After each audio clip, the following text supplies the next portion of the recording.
I'm going to answer some of our most asked questions about the technology used in 2020 armor chest guards and headgear.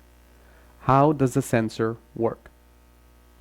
We get this question a lot, and this is really important, not just because we want to know how to get a high score on the product, but because the way we measure impact affects the way the martial artists train and fight when using the system.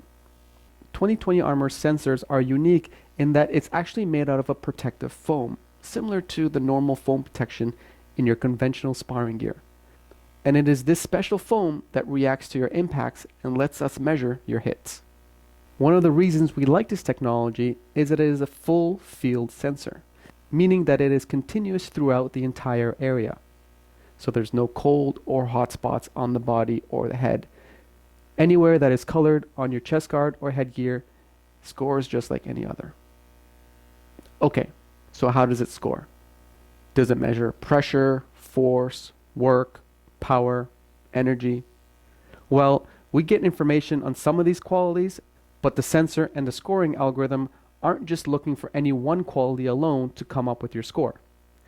It's a bit more complex than that because we have to take into account the rules and style of martial arts applications. It turns out having a high value in any one of these categories is not enough to tell you if you deserve to be rewarded a little bit or a lot for that shot. You have to have a mix.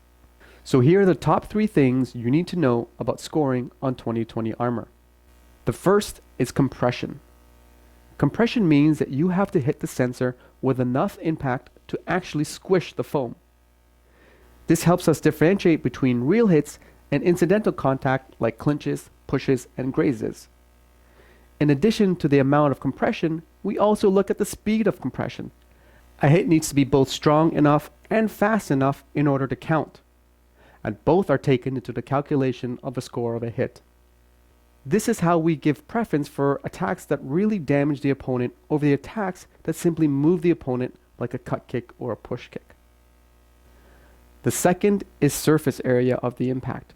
For instance, a hit with the full foot will register better than a hit with just the toes, even if the compression values are the same. By that same logic, a hit that continues past the foot to include some of the shin will register better than just the foot.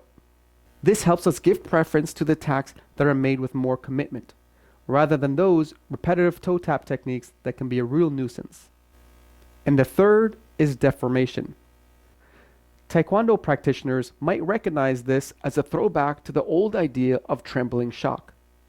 Deformation means that your attack deformed or changed the state of the opponent on a large scale. Not just the position, but the overall form of their body. This would be like hitting the opponent and causing displacement to the body or even folding them over. The more deformation, the better. Now, because of this deformation factor, you will notice that even though the sensor is consistent throughout, when it is on a person or even a bob, you may see higher scores in the front of the torso than on the flanks or the sides.